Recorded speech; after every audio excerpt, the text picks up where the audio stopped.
Sí, sí, me tocó otro papel ahora, no tan mediático, pero bueno, uno está para lo que haga falta hacer para echar una mano. Bueno, pues le agradecemos muchísimo que hoy esté aquí para analizar la actualidad. Una actualidad que viene marcada desde unos cuantos días con muchas referencias a la situación, a investigaciones que implican a Podemos, en las que en un principio, por ejemplo, su líder estaba en una situación, ahora está en otra, en la referencia a la tarjeta famosa del móvil del caso Dina. Hay también algunos comentarios sobre chats de los abogados o las relaciones de algunos abogados de Podemos con la Fiscalía. Ahora iremos desgranando cada uno, pero no sé si temen que esta situación, este constante degoteo de informaciones pueda perjudicar a Podemos, pueda perjudicar incluso su papel dentro del gobierno de coalición.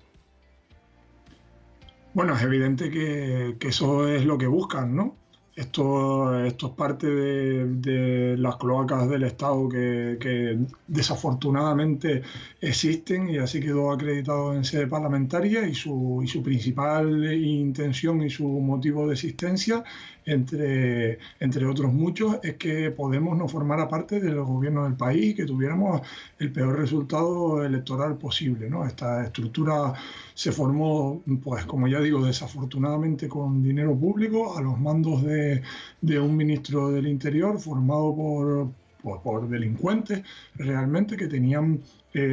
sus redes y sus tentáculos también en el ámbito judicial y por supuesto en el mediático, y esa ha sido la intención desde su creación y esa sigue siendo la intención pues en la actualidad, ¿no? Que es generar bulos, fake news, noticias falsas para atacar una fuerza política como Podemos e intentar minar su base electoral. Nosotros seguiremos combatiéndolo siempre, como no puede ser de otra manera, y seguiremos intentando investigarlos y que los culpables paguen por todas las vías posibles. Creemos que haciendo esto nosotros le hacemos un favor a nuestro Estado de Derecho y un favor a nuestra democracia en uno de los casos más graves que la ha visto socavada en los últimos años, sin ningún lugar a dudas. De todos modos, habla usted de bulos, de fake news, pero hay cosas que sí que tienen en estos momentos una base judicial. Es decir, por ejemplo, un juez, el juez que lleva el famoso caso Dina, le ha quitado la categoría de perjudicado a Pablo Iglesias, incluso investiga por qué mantuvo esa tarjeta de un móvil durante 6 meses, investiga incluso si podría tener algo que ver con el hecho de que después apareciera dañada. Eso no es un bulo, eso no es un fake news, es una decisión judicial. Por supuesto, sí, sí, no quiere decir que no sea criticable y recurrible, eso está recurrido, o sea, yo creo que en la cabeza de nadie cabe que los hechos que sucedieron, que fue el robo de un móvil y por lo tanto de su tarjeta a una asesora de Pablo Iglesias, y que el contenido de esa tarjeta después acabara en manos de periodistas en manos de Villarejo, en diversas manos, la copia que contenía información de diferente tipo, fotos íntimas, etcétera, y que se usó para después, a través de las cloacas del Estado, de las cloacas de Interior, generar informes falsos para acusar a Podemos de cosas como, por ejemplo, la financiación de Venezuela y demás, que acabaron, pues, en cierto modo, tristemente, instalándose en una parte de la población y haciéndole daño electoral a Podemos, que después de todo ese entramado absolutamente antidemocrático, pagado con los impuestos de todos, como se hace en cualquier burda dictadura, que después de todo eso se diga que que nuestra fuerza política no es la perjudicada, sino que realmente somos parte de la trama, es absurdo. O sea, yo creo que no tiene ningún tipo de recorrido y por supuesto esto está recurrido por los abogados y las abogadas del partido y bueno, y esperemos que al final se aclare todo, ¿no? De todos modos, quizás hay quien pide más explicaciones. De hecho, por ejemplo, en el Congreso hay algunos partidos que van a pedir la comparecencia de Pablo Iglesias para que dé explicaciones, por ejemplo, por qué retuvo esa tarjeta durante 6 meses, si tuvo algo que ver en el hecho de que después apareciera no en toda la calidad que tenía anteriormente. ¿Cree que puede haber voluntad por parte de Pablo Iglesias de dar explicaciones, por ejemplo, en sede parlamentaria? Por supuesto, nosotros no hemos tenido ningún problema, al contrario, esto es algo que a nosotros nos interesa, que cuanto más ciudadanía lo sepa, mejor, porque creemos que fue uno de los ataques más grandes que ha habido al Estado de Derecho y a las libertades en nuestro país y que todavía queda mucha gente sin conocer lo que realmente ocurrió y hay hay que repetir y hay que hacer otra comisión de investigación en el Congreso, bienvenida sea, pero que venga todo el mundo. Pablo irá, por supuesto, porque no tiene nada que esconder y responderá a las preguntas de todos los grupos políticos, incluido la ultraderecha y demás, pero tiene que venir más gente. Tiene que venir, a lo mejor tiene que venir Soraya Sáez de Santa María, a lo mejor tiene que venir Mariano Rajoy, a lo mejor tiene que venir Fernández Díaz, que era el ministro del Interior, y que hay las famosas grabaciones de la Fiscalía de la OFINA, que con dinero público construía herramientas y pruebas falsas para atacar al adversario político, que eso es, repito, gravísimo. A lo mejor tiene que venir Eugenio Pino, a lo mejor tiene que venir toda la estructura que participaba de esa policía mal llamada patriótica, a lo mejor tiene que venir pseudo periodistas como Eduardo Inda, a lo mejor tiene que ir mucha gente a esa comisión. Nosotros no tenemos ningún miedo a exponer la verdad y a responder las preguntas de todos los grupos parlamentarios, pero creemos que es fundamental que el resto de actores, no solo políticos, sino mediáticos y policiales, den también cuentas ante la ciudadanía, ¿no? Que al fin y al cabo eso es una de las funciones del Congreso de los De Diputados. todos modos, Pablo Iglesias solo dará explicaciones en el Congreso si es dentro de la comisión de investigación. Es decir, si es una comparecencia de solitario, no hay disposición.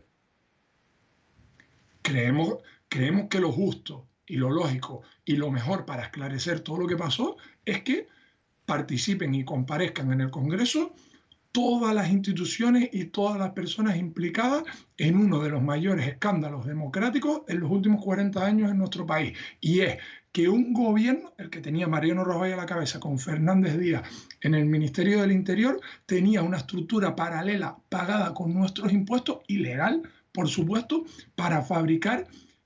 informes sin firma, pruebas falsas para atacar a los rivales políticos y para impedir que primero para tapar sus escándalos de corrupción y después para impedir que cualquier otro partido que no fuera el Partido Popular ganara las elecciones. Esto es gravísimo. Esto es un ataque directo a la democracia y por lo tanto creemos que es fundamental, a pesar de que ya hubo una comisión de investigación en el Congreso de esto y sus conclusiones y su dictamen fue clarísimo, acusando al Partido Popular de haber creado esta estructura parapolicial, creemos que si ahora hay que volver y hay que seguir explicando y profundizar, nosotros lo vamos a hacer encantados, pero que venga todo el mundo.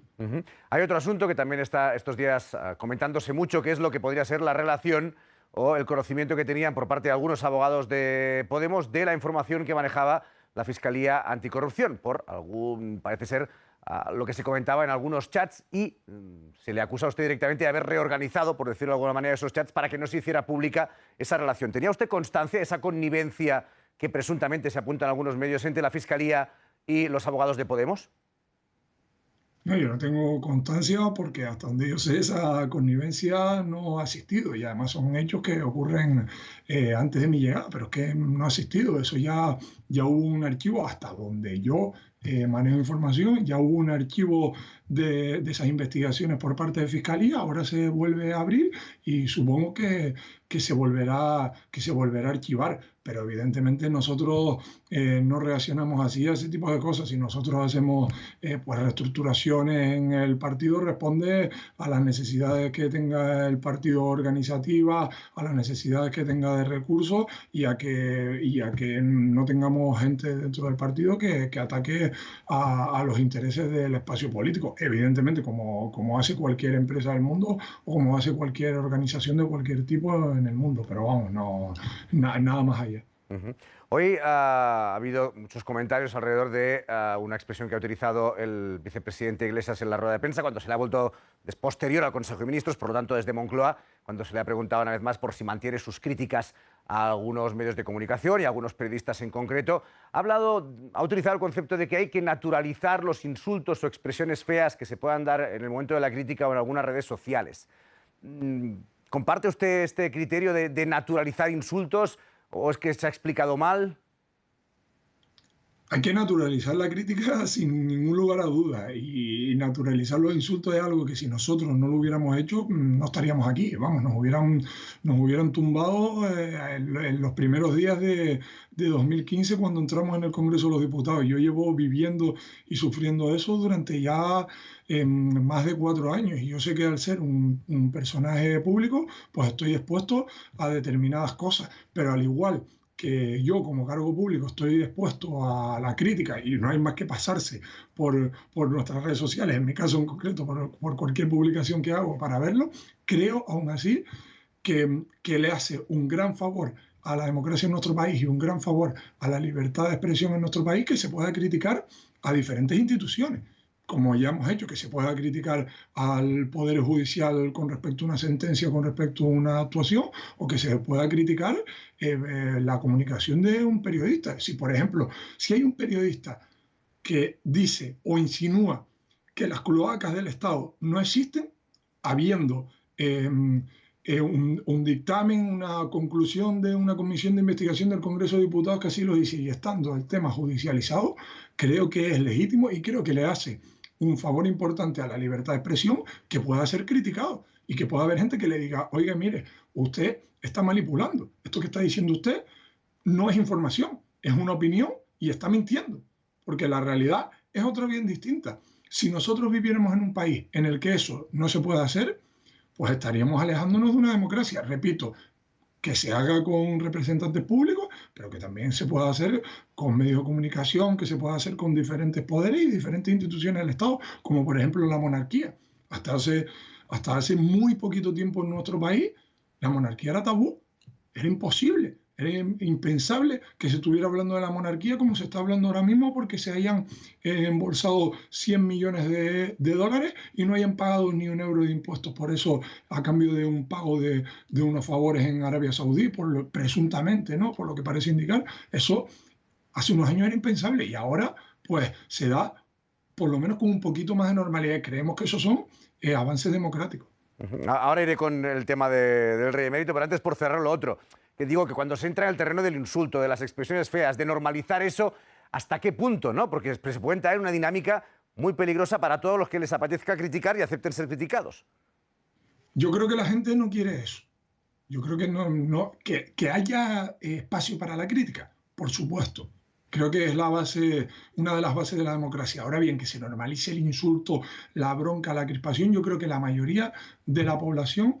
no quiere eso. Yo creo que la mayoría de la población cree que estamos en un momento que lo hemos pasado, pues hemos pasado momentos duros y nos quedan muchos momentos duros por pasar en lo económico y en lo social, y creo que quieren que los consensos que están en la calle, que es fortalecer los servicios públicos, que tengamos un sistema sanitario potente que proteja a todo el mundo, que los cuidados de una vez por todas sean reconocidas y haya remuneraciones dignas para las personas que se encargan de cuidado de nuestros mayores, dependientes, enfermos, etcétera. Yo creo que esos consensos están en la calle y la gente quiere que más que nos insultemos y que haya bronca y crispación, quiere que nos pongamos de acuerdo. Ojalá quedara el insulto desterrado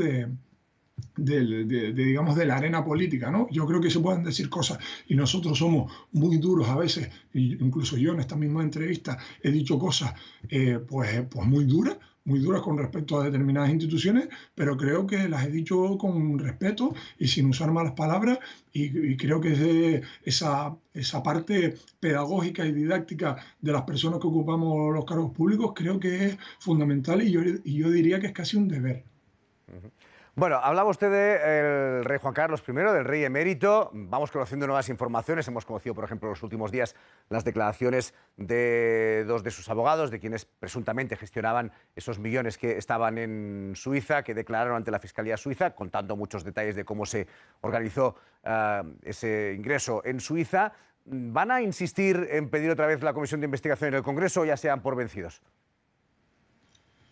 No nos daremos por vencidos nunca, hasta que es la Cámara en donde se refleja la expresión popular y democrática de los ciudadanos de nuestro país y tienen todo el derecho del mundo, al igual como dije antes que tienen todo el derecho del mundo a conocer la verdad sobre las cloacas, tienen todo el derecho del mundo a conocer la verdad sobre una institución que es la monarquía, que no es una institución democrática en el sentido de que sus miembros ocupan la jefatura del Estado sin recibir el refrendo popular y que está implicada presuntamente en un caso gravísimo, que se trata de una donación presuntamente por haber conseguido amañado unas obras para multinacionales españolas en Arabia Saudí y que a cambio de eso el rey de Arabia Saudí le da un dinero y este dinero, por supuesto, no se declara,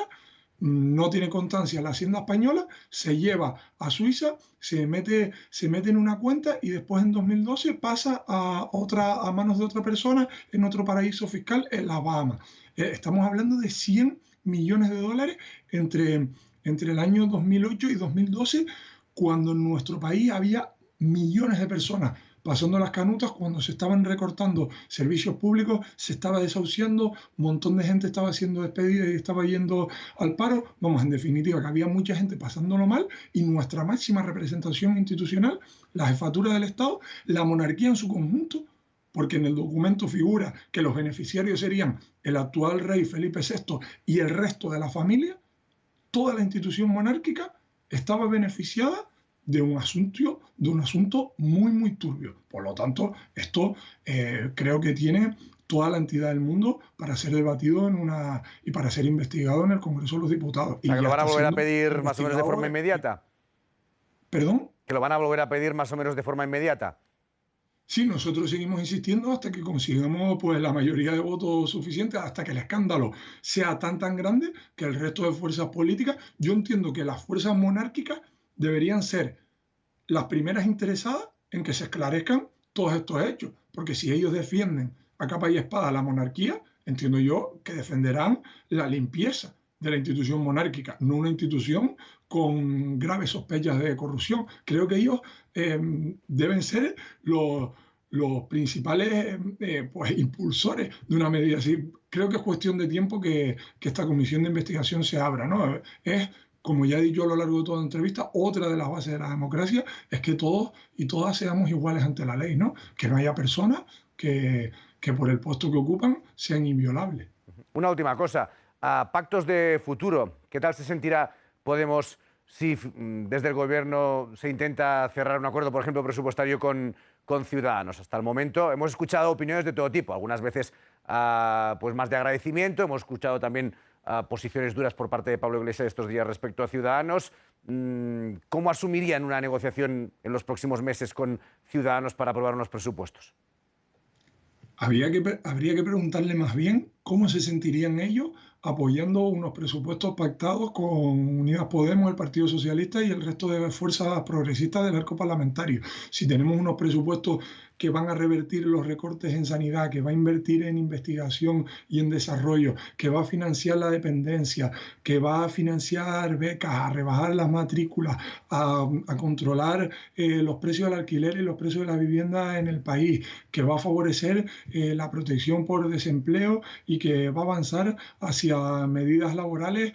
mucho más garantistas en derechos. Si se da todas estas circunstancias, si se va a hacer una transición ecológica basada en energías renovables, etcétera, etcétera, con una fiscalidad progresiva, nosotros encantados. La pregunta yo creo que hay que hacérselo a ellos, si ellos serían capaces, desde su posicionamiento ideológico y político, de apoyar unos presupuestos con este contenido. Nosotros, todas las fuerzas políticas que apoyen estos contenidos, bienvenidas sean. Bueno, pues creo que será el jueves, que se lo podré preguntar a Edmundo Val, o sea que yo le preguntaré a ver qué tal. Alberto Rodríguez, secretario de Organización de Podemos, muchísimas gracias por este rato de charla aquí en La Noche. Muchas gracias, un placer, y ya tenía ganas ya. Un placer estar en la pública siempre. Hasta la próxima, muchísimas gracias.